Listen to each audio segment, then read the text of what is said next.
I'm Anne Nicholls. I'm the Youth Detached Team Manager for South Worcestershire.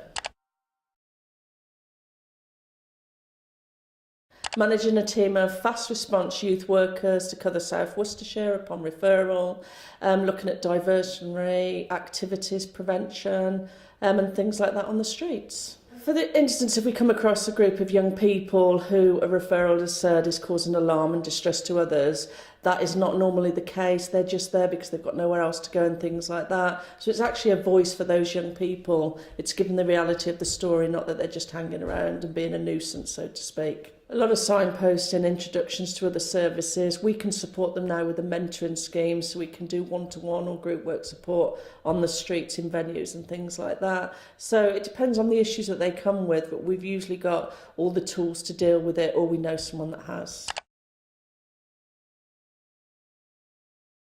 Part of managing the detached team over time, it's become relevant that some of the behaviour is connected to drugs use and things like that. So it's about supporting those young people, diverting them and raising awareness on what drugs can do, the health side and the criminal side and things like that. More so when I just started the detached team up, it was more reactive. Now it's more prevent, and that would include drugs, education, lessons and things like that.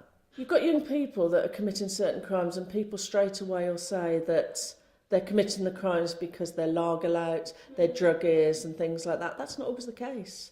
They're taking drugs or getting involved in drugs because there could be another reason. So we look beyond that reason. We come across a lot of young people that are victims of crime, but they haven't reported it, or they don't know how to, or they don't want to. There's a minority that commit criminal activities. There's a few that commit other criminal activities or are perceived to do it.